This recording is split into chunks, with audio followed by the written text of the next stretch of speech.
Hi, everyone. Hello and welcome to the Real Women, Real Purpose talk show live in the On Purpose Woman Global Community Facebook group. I'm Ginny Robertson, one of the co-hosts of the Real Women, Real Purpose talk show. I'm also the founder of the On Purpose Woman Global Community and the founder and publisher and editor and lots of other things of the On Purpose Woman magazine. Today, I'm here with Colette Coakley. We're going to be talking about the collective power of wisdom. Wow, that's an interesting, the collective power of women. Who are wise. Women, right? Yes, there we go. And Colette, you and I met, I think it was early last year, and we were at a meeting for the Women of the World, the planning of the Women of the World, and I found out about your event. The Women of the World was canceled. And your event, I think the Women's Leadership Forum, was the last thing I did before COVID. It was like the last we skated right in. I went to. You got it right in there at the last minute. So it's a great event, and we're going to be talking about the one you have coming up online a little bit later in the program. Thanks. But for those of you who don't know Colette, let me tell you a little bit about her. She is Vice President and Head of Human Resources at Maryland Public Television. She's a board member with Meals on Wheels of Central Maryland and Marion House, a Baltimore-based organization that provides rehabilitation services and housing to homeless women. She is a certified leadership coach and trainer in DISC, the Director of Diversity for Chesapeake Human Resources Association, and founder of Maryland Public Television's Women's Leadership Forum. She also volunteers her time with several youth and nonprofit groups. She earned a bachelor's degree in business administration from Georgetown University and holds professional designations from the Society for Human Resource Management and the International Professional Management Association. She lives in Owings Mills with her husband, Carrie, and her son, Isaiah. So you're busy. Yeah, things going on, huh? Yeah. I'm really add a layer of COVID and virtual, and we're even busier, right? Yep. It's a good thing we learned how to maybe multitask a little bit at a young age, right? Yeah, that's right. You know, I try not to do that as much as I used to. But I'm really excited to talk to you about this idea of the collective power of women, because I think you and I have both been witnesses to the amazing things that happen when women come together. So why did you want to talk about this today? I wanted to talk about it because, one, in this COVID period, a lot of us find ourselves isolated, right? And we don't find ourselves as productive. And if there's not opportunity to gain energy, creativity, resources, until we decide to dig deep and become resourceful of ourselves, right? And so it got me thinking more and more how important it is to remain connected, and how as a collection of women, we are more powerful in our resources to be able to move forward and to be able to accomplish what we need to accomplish. Even in this period, I've seen where women have taken days, different days with the children that are now at home, or soon to go back, right? That are now at home, that they've taken, they've shared even more of what they have to be able to accomplish things. It's hard, it's difficult to do things on your own. And the more that we're, despite what probably we read, or the notions that we're catty, right, in the workplace, or that we're at one another, I have found just the opposite to happen, that we're more willing to give of one another because we identify with each other's struggle. I agree with that. And I certainly had some experiences in my younger years in the corporate arena back in the 70s and 80s where we were I felt like we were pitted against each other a bit because there were only so many positions and so many of us, and we didn't play well together. Yeah. But I think that's a maturity thing, and I think it's a trusting thing. We have to start to trust. And I know the more I trust myself, the more I'm willing to trust another woman. So do you see that has shifted over the years as well? Yeah. I've seen the shift, but I'm encouraging women to shift even more, because We are courageous with everyone except for ourselves sometimes. And once, I'm an advocate of once we have arrived, that we need to reach back. Oh, yeah. Because if you look at the statistics of where women are, we're not, we are just coming into the boardrooms. We are just breaking certain glass ceilings. Look, no matter what party you're on, just take gender, for example, in the White House, right? Mhm. We are just breaking certain ceilings after how many years? Years. Yeah. Okay, and it's not that we aren't qualified. Sometimes we disqualify ourselves, which is another, topic altogether. But it was through the collective power of women that we are now breaking some of those glass ceilings. Oh, it sure is. I agree with that. And really, women throughout history have worked collectively, pooled resources, shared work, helped raise the children. And in the very, very early days of our society, it was a survival thing. Oh, Like you couldn't do absolutely. it alone. And so we have lost some of that, and we don't really need to do it necessarily that way anymore. But I think we need to do it in more different, more modern ways. So let's talk about some of the ways that we women can use this collective power and what the benefits are. For example, I know that when we went back and emailed a little bit before this, you said this idea of gathering together and sharing information and resources. Why is that important? Oh my goodness. So first of all, let me just say this. Men do it all the time.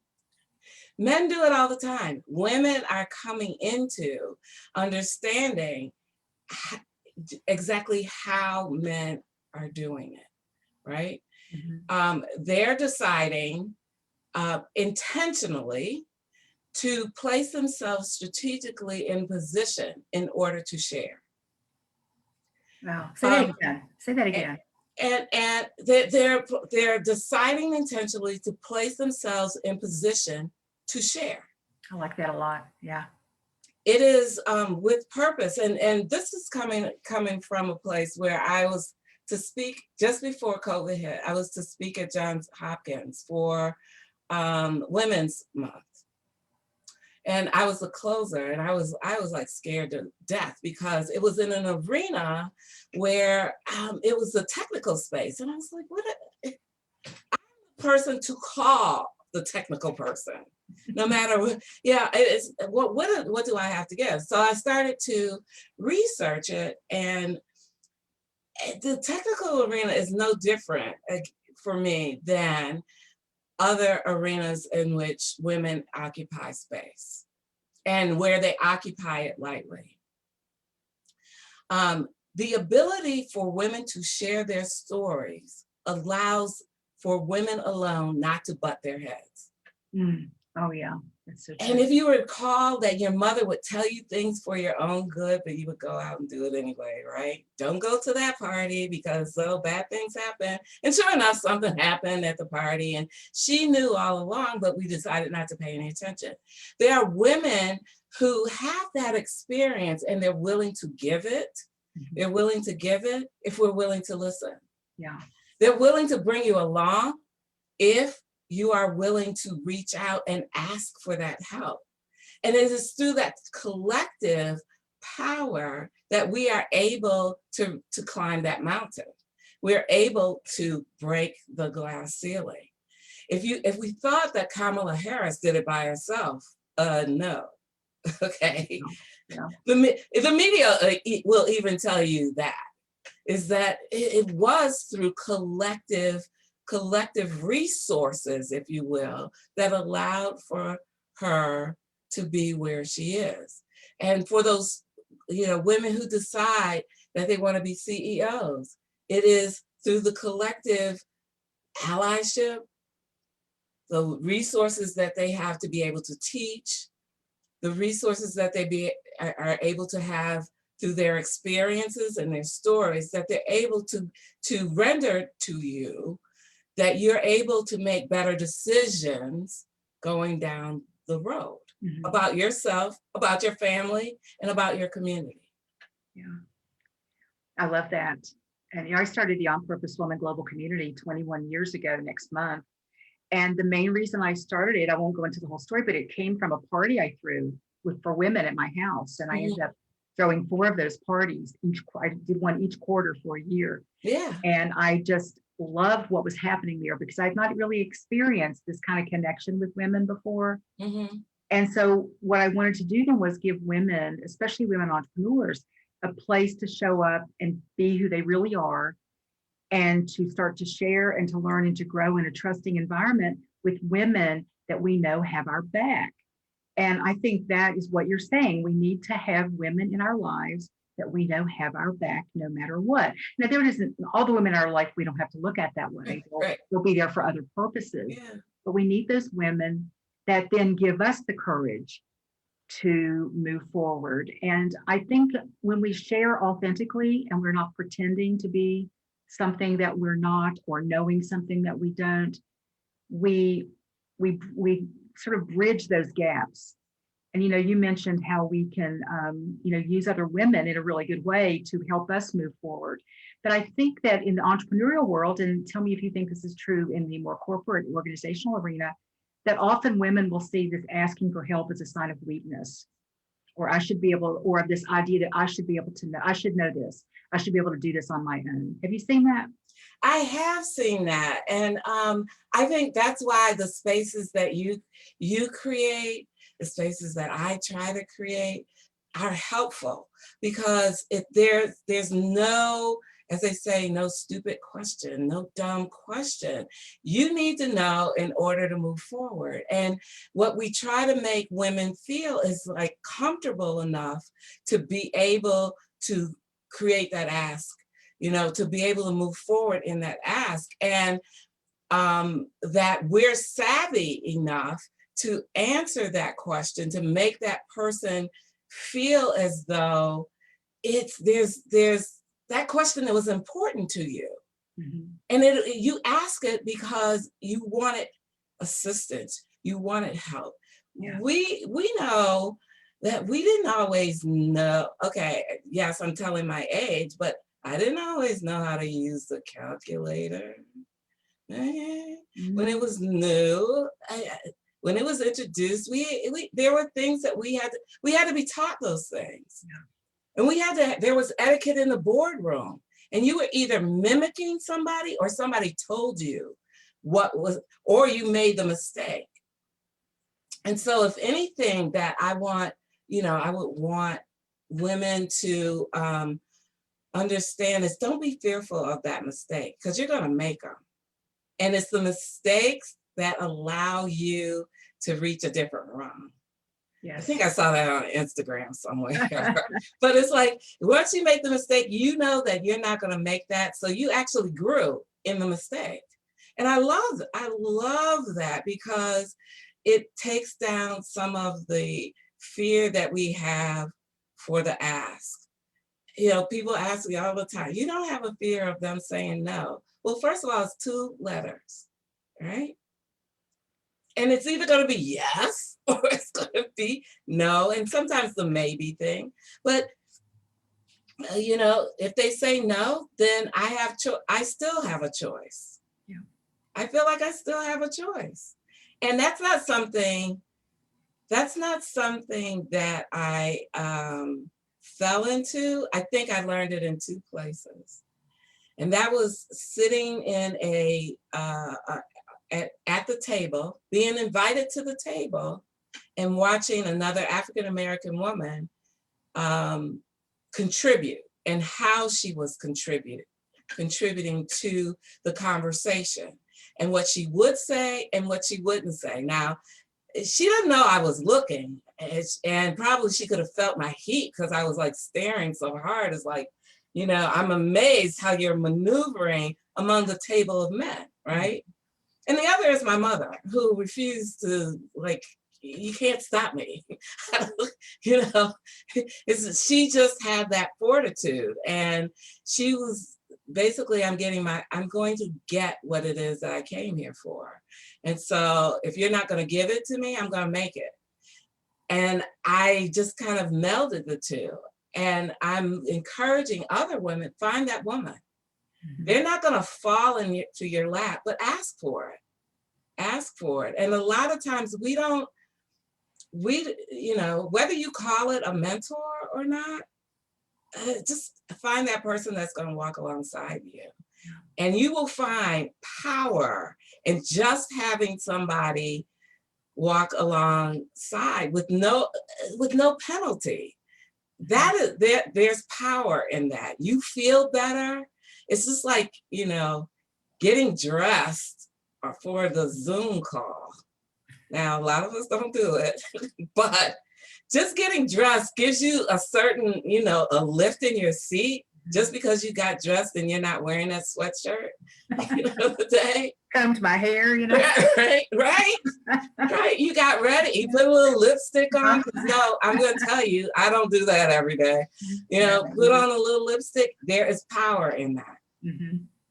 I love what you said about this having a fear of no, because I posted a quote in my group this morning that said, if you don't ask, the answer is always no. Yes. And so that fear of the no, you know, it already is no. And so that's just something I think, again, that we learn over time, but we have to, like you say, be around women who are modeling that for us. Yeah.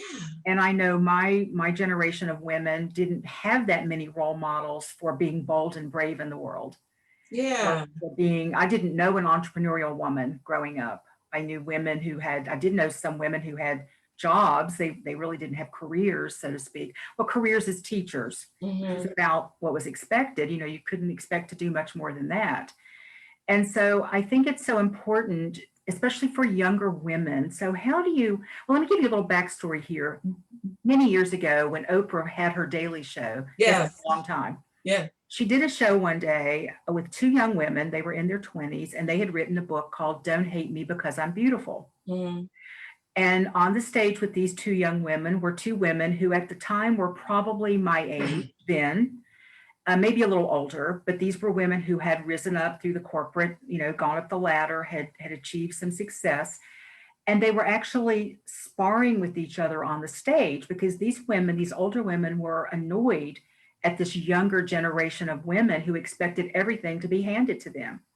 And then going into this martyr kind of place of, oh, do you know what we sacrificed? Do you know what we had to do to get where we are? You have to pay some dues here. And so because you all just think you just show up and it's fine. That's all you have to do. And one of the young women said, that's because you told us that. You told us when we were growing up that we could have and do and be anything that we wanted. And these young women talked about how challenging it was to find an older woman as a mentor. Mm-hmm. That there was this kind of hook or this, they were angry because these women hadn't picked up the torch in the way that the first generation of women thought they should have, the way that they had done it. And so how do we as women of a certain age reach out and connect with and develop trust with younger women to help them along that way? Do you have any ideas for that? First of all, so I'm going to call this group of young women, and not everybody, you know, you can talk about Gen Xers or whatever. I'm going to just put them in a millennial category. They're younger than me, okay, in the millennial category. And I think we have to listen. Listening has become an art. Yeah. And, you know, I'm not going to say that I'm always the best listener. If my husband is listening, okay. But I won't say that I'm always the best listener. But anything that you want to be better at, you're going to be intentional about, right? So I feel that I try to listen to what the younger generation is saying. And a lot of what they're saying is that we don't listen. We are way too quick to judge. We come in the room judging. Like if I'm coming into a room with a bunch of young people, we've already decided something about that group before we've even heard what their questions are, right, or what they're asking of us. And then the second thing that I'm hearing from that generation is that we think that they don't know anything. that they've gone to school, and that they come out knowing, we believe that they know, that they believe that they know everything. And that's not what they're saying. They're saying, we do know some things. Yeah. Can you listen to us about the things that we know? And can we actually have conversation? Can we have a conversation without you lecturing me, without you putting me down for my idea? Can you actually listen? And in that, we will have conversation, and I will grow, and you might grow too, as a result. That's an interesting concept, isn't it? And I think you're so right there. And do you think some of this has to do with, well, I think it all has to do with, actually, this is my opinion, this idea that if we're not doing well with ourselves, we will see everything around us as a threat. Well, that has a lot to do with a lot of things, of a lot of things that's going on in our society today. I think, and I don't know, I think a lot of people are the way that they express their displeasure is very displeasing to me. Particularly as an HR person, they feel as though they have to do something to that other person to make themselves seem greater. Yeah. When the greatness is in being able to do for that other person, to actually do for that other person. I'm spiritual, I am a Christian, and I firmly believe in helping your fellow person. I believe that that is why we're put on this earth, to be able to help one another advance. We're not meant to live alone. We're not meant to be alone. We're to use your words, we are a collective of people. And it is through gathering that we become stronger, and we become more knowledgeable and skillful, because it is through the sharing of ideas and resources that we are able to advance. If you really think that a scientist just on their own created something, we're mistaken. It is through testing with other people, getting an idea from somebody else, that we end up advancing in some way. And so with women, it's the same way.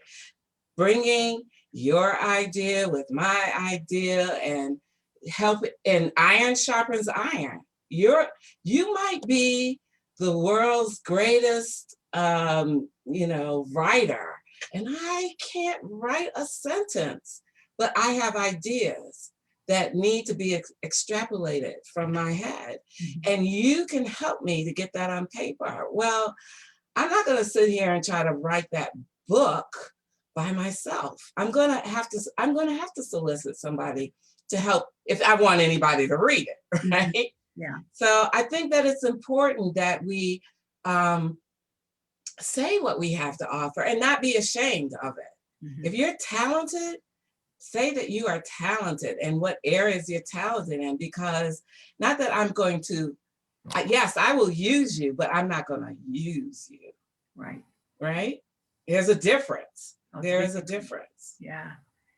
Something that showed up for me a few years ago that I've been using ever since is this whole idea of what is mine to do. Yeah. And I've gotten really clear over the years of not just what is mine to do, but what do I love to do and what do I not love to do, and what am I good at? What are my gifts? What are not my gifts? And to the extent that we can recognize that in ourselves and realize that I don't have to learn how to do that computer program. That's why other people are doing it for their job or their business, because I can hire them, I can, ask for help, I can do something that gets me off the hook with myself for it. But I think it all comes down to, if I'm still hiding out and not doing well with myself, I don't have the courage to ask. I don't have the courage to admit. I don't have the courage to listen to that younger woman who may know something I don't know, because I feel like as this certain age, I'm supposed to know everything. So it's just all these kind of warped ideas, all this stuff we've bought into, Mhm, those myths, those old ideas that we have to shake loose. And I mhm. think that what you're talking about is a lot of shaking loose of old Old ideas. ideas. And, because women, the Dalai Lama said a number of years ago, the Western women will save the world. And so we can't do it though unless we're working together. We can't That's do it right. if for like, especially for cross purposes. Yes, yes. And the other thing I like about your collective is the word purpose. Mm, And I often talk about that, is that it's important, and whether you call it purpose, talent, gift, I'm meaning the same thing to a degree. That it's important to figure out what that is. yeah. Because then and once you decide what that is, you do develop a sense of confidence because you know what your lane is, and you're more willing to stay in it and stick with it because you know that you experience success in it, Mhm. right? Yeah. And you can go out there. It allows you to go out there and say, okay, I don't know how to program my computer. I'm not ashamed to say it because I know what I've been purposed to do. I know what my gift is, and I'm okay with that Yeah. because somebody else is going to need that part of me or that talent, and it's very useful. But I can't fix your computer. I'm going to have to refer you to Mhm. somebody else, and that's okay. I don't need to pretend, and I don't need to make that up. I feel very comfortable now. I don't know if my boss feels comfortable about this, but if you ask me, you know, what program I don't know. I don't know. And there's no shame in saying that. Mhm. I will call somebody because what I do know are the people who know Right. what it is. I know that much. Yeah. And that's my lane. I'm going to connect you. Please hold. Mhm. I love that. And Yeah. I'm really all for ease and grace, just going through this journey of life, whether it's work, it's all the same thing, but just with as much ease and grace as I can. And we can't have ease and grace if we're constantly having inner turmoil about being afraid we're going to. I mean, I live with that old imposter syndrome back in my corporate Yeah. days. I knew I was good at what I did. I was in corporate finance. I rose to the vice president level before I left, but I would have this feeling sometimes walking into the building, this is the day that they realize I have no idea what I'm doing. And it's still out there. I've talked to some other younger women. Do women still feel this way in that arena? Because I don't see it so much in self-employment, in entrepreneurship, because there's more of choosing there, what we want. But they Sort tell of. me that there's still, yeah, it does Sort depend. of, because like you're competing, if you're competing for that government contract Mm-hmm. and you have to go before somebody, it's like, who am I going to be today?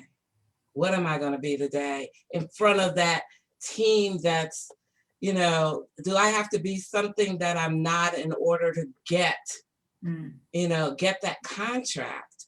Um, yes, it exists because we the millennials are still answering to baby boomers who have been bred by their parents. And so I still see that it's not as easy as what they make look easy is that it seems as though they are willing to say, oh, okay, Mm. quicker than we were. I think they resign themselves to certain things. If it's not fitting in this box, and some of it is admirable. I'm willing to walk away from that if it's not, they'll walk away, they'll be more cause driven. If you're not this as a company, then that's okay. I think, where's it going to take me? How am I going to get there? How many years am I going to have to sacrifice? And I'm going to bear it until it pans out for me. And sometimes it never did. And we are stuck in that imposter syndrome for a period of time. Yeah. And that's another reason that it's so wonderful to have women around us who know who we are, who see who we are, who see the real us, and can remind us of who we are. Yeah. When we're doubting it sometimes, when we're doubting our gifts and our talents, and do we want to keep going? And, oh, what was I thinking when I said I would do this? Oh, it's so hard. Or, just those women who kind of say, I got you, I got you. Or Yeah. remind us of, do you remember? I remember when you said back, Colette, I remember when you said last year that you really wanted to do this conference yet again. And you're like, yes, but I didn't know it would be in the middle of a pandemic and I would have to learn all these other things to pull it Oh off, my right? gosh. But you probably have been using, and we're going to talk about your conference. I want to know though, have you been using this collective power of women?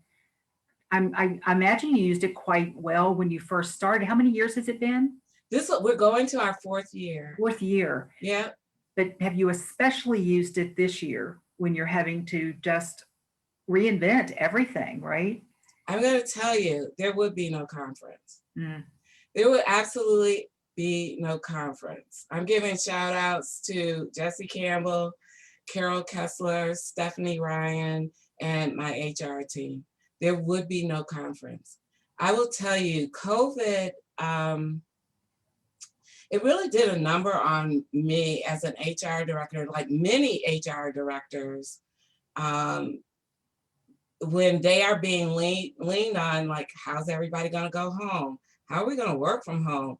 And to be honest with you, they're looking at me for the technical advice. I'm like, I have not a clue. I don't have a clue. I thought, can this, plug it in? I don't know. So,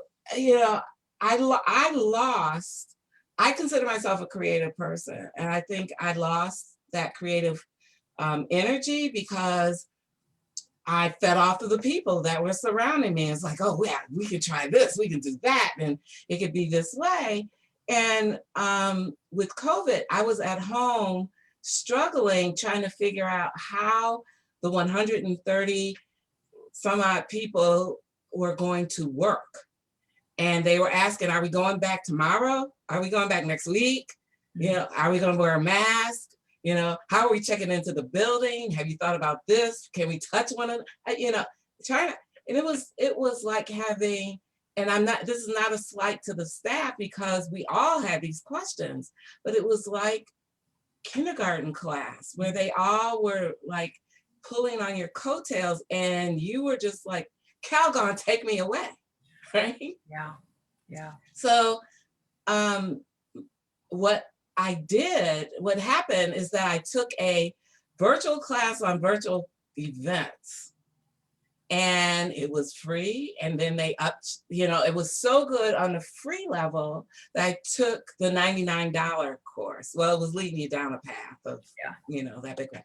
But I got all that I needed to get actually from the screen. There were like at least 300 people in this class, and they were asking the questions that I wanted, and it sparked creativity on what I needed to do. And I ended up chatting with this one lady from the UK. And then the light bulb went on. Oh, we can do the Women's Leadership Forum virtually. I don't have a technical background. And then it took another woman, you could do it. I could see it happening. And her having enough interest in what I had to say about women gathering together that made me feel encouraged to do the next thing. And that's what we need. We need encouragement. We need people to listen to us. We need people to say, yeah, you can do it. You can, and you can do it even in this COVID period, and you can do it even though you have another job, and you can do it even though you don't know all the ins and outs. And I will walk alongside you. And so I gathered all the pieces in all the other women where I was not knowledgeable, and they fill in the blanks for me. That's where we are. I love that. And it's, I mentioned that the organization, the On Purpose Women Global Community, is 21 years old next month. And I was Yeah, telling I one of my admire it. So I admire it too. I mean, I was telling some of the women at my last meeting online that the fact that I've stuck to this for 21 years has just, is kind of brilliant, I think, for me. it's I many couldn't have kudos done to it. you. Yes, thank you. But Yeah, I wouldn't have stuck with it and wouldn't have done it if the amazing women hadn't shown up yeah. to kind of reflect what was working, maybe what wasn't working, to tell me, why they loved it, to keep coming, and women have woven in and out over the years, but the amazing people I've gotten to meet all this time, that why would I have kept doing it if I wasn't getting those good feels about it? Because I know this is what I'm here to do, is to bring women together in some form. It doesn't have to look like that necessarily. And so when we show up for other women in that way, we're increasing their capacity to do their work, their gifts, which then spreads out, and it just makes a difference starting at the family level out into the universe. I think it And, just spreads out. I'm very idealistic about all of that and about and what we're able Jenny, to do. let's acknowledge this. It is work. It's not easy. If people think it's just like let's click a mouse and let's all get together, it does not happen that way. It doesn't happen that way. There is a lot of planning, a lot of resources that you do have to gather. You have to be informed, whether it's just, informing yourself about who I am. You still have to carve out time to do that, whether you are retired or whether you're working. Mm-hmm. And it's a choice that you end up making about yourself and how you want to give of yourself. And I'm using my professor friend's term, to the universe. Mm-hmm. It's how you're giving back to Mother Earth, or in terms of gratitude. This is what you do. This is your purpose. And it won't feel like work when, one, you see your successes out there. You don't have to name them one by one, and when you see that lady who you never thought heard you, and they go, but you said, right? You said do this, and I tried it, and you're like, what the heck did I say? I know, I've had those experiences. Like, uh-oh. Don't ask me to repeat it, because I don't know where it came from, actually, Right. Yeah, But it was with intent that was meant for that person for that particular time, and they decided that you affected them so that they needed to move upon it. Mm-hmm. And that's where the reward, I'm actually, while I'm saying it, I'm actually having a little bit of a chill, because it's actually when they move upon, your very idea, that it becomes super powerful. And yeah, we do have superpowers. So it's just that. You end up, and collectively, you put it all together. There's no kryptonite involved. Yeah. There isn't.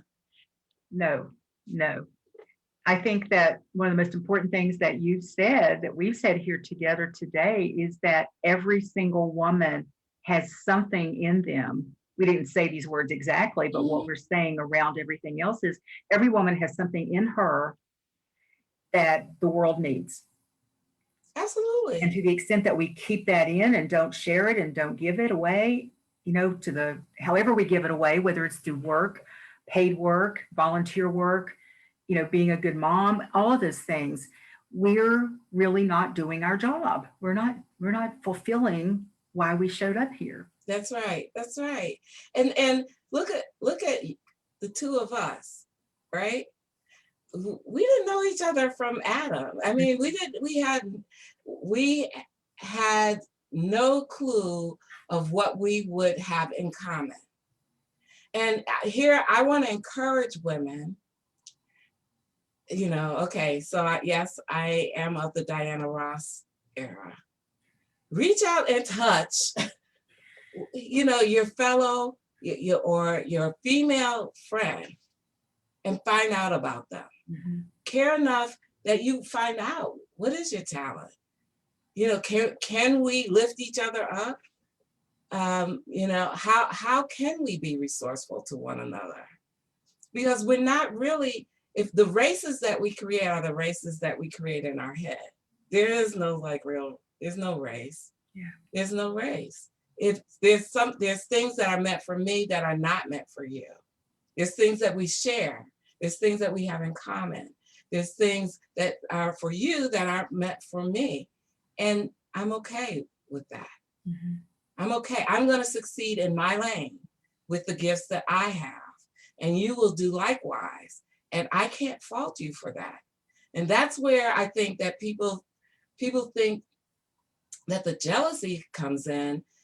It's really, you're jealous of what you think you don't have.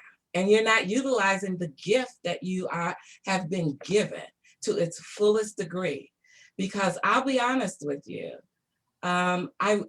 starting out with this women's forum or women's group, I'm like, am I always the group person? Ew. I will get them together. I will be the hostess with the mostest. But, having a whole group of women around me. But when I saw, oh, wait, you have this and we could do X, it became something totally different. But I had to be shown that, right? I had to be shown that. And it's never too late to discover what your gift is, right? But once you discover it, it is up to you to use it. And so once I was shown that you are a gatherer of women and that you are a connector, Colette Coakley, that became almost game-like to me, because I understood that there was one, power in it, and two, that I could put together two people and that they could advance. Oh my God, it was like the HR's dream. Watching people like come to me a year later and say, I opened up a restaurant, or I read that book and now I did a business plan, or I went back to school because I went to that conference that said, here's how you can get a scholarship. Oh my gosh, I was like the Grinch whose heart grew like 1,000,000 times. So, and there's nothing like that feeling that you have. I mean, I can't even describe it to you. I know that you know it, Jenny, but I can't describe it to the audience, because once you're able to watch, it's like watching children. You're like, oh my gosh, he used to be this, and now he's like this. Oh my goodness, it's just nothing like that feeling. Yeah, it's kind of somewhere between like proud mama, excited big sister, loving teacher. Even though somebody may be older than me, I still sometimes feel like, like the woman I remember a woman many years ago who came to a workshop I did, and she introduced herself as, I want to be a writer. And my first question was, do you write? And she said, well, yeah. And I said, then you are a writer. So what do you really want? Yeah, right. And, yeah. What are you really asking for? Yeah. To watch her a couple of years later publish her book. Now, I know that I had something to do with that. Not certainly. And so did a whole lot of other people, which is the whole beautiful thing that we're talking about here. That there are a lot of people, some men, mostly women, who had a part in this woman's success. And so I think that is probably a lovely place for us to end our conversation and talk. Want you to tell everybody about your forum coming up and how they might find out more information about it. So, ladies, and some gentlemen, because we don't discriminate. We invite men to come because we want to know what you say. I am the founder of the Women's Leadership Forum. We will be in our 4th year. I am proud of that, to say that. It's not 21 years like my colleague over here, but I'm happy that it has gotten to its 4th year. We invite women to come and participate and to have their voices heard, to help other women to know what your resources are so that you help each other get to your next level. We are a 3-day conference this year, virtually. And some people say, you're asking me to sit for 3 days. No, we have a platform that allows you to make choices for the things that interest you most, and that will help you to uplift yourself in your home, in your workplaces, and in your communities. And so you're able to witness a keynote speaker, a moderator. Our keynote is April Ryan, Oh, yeah. who's a White House news correspondent, and she's now a bureau chief of the GRIO. And our moderator is Sheila Murphy, who is an immigration attorney. She's well known around the world. And we have a whole host of panelists that are sitting at what we call the Pearl table, and it's a table of wisdom where we just talk about women things. Some of us don't care that to have our kids stay at home during this COVID period, and we're ready for them to go back to school. And we talk about those things. And there's no holds barred, because there's women in the audience who identify with that very same thing. And then we have a whole host of workshops. We have 13 on day 1, which you get to choose from where you want to be. Day 2 is on writing. And we have we have a young lady who owns a company called Testimony Publishers, who's helping us to get what's in our head out on paper. We also have, for the students or people who are interested in apprenticeships, we have a free Facebook Live event in which we are going to talk about apprenticeships, scholarships, and internships. Oh my. And that's what it's entitled. And we're talking to the students on what they can do next in their careers and career talk. And we have an upsell ticket, which is almost sold out. It's a happy hour in which you're up close and personal with Sheila Murphy, our moderator. And on the final day, we are talking to small businesses, and that's on Saturday. We are spending time with our small businesses in a roundtable that's moderated by M&T Bank. And we are talking about PPE, PPP, what you could do in this COVID period. Is your business okay? And we're asking for you to be honest, because we want to give you honest answers. All of that in the realm of authenticity. And the big kick here is that we have brought recruiter sponsors to the table, and we're trying to ask women, if you do not have a job, we want to get you married to these recruiters for job-seeking purposes. We have classes that will get your resume right, get you attuned to virtually interviewing, so that you can do an interview right on the spot and have that tape go to the recruiters on hand.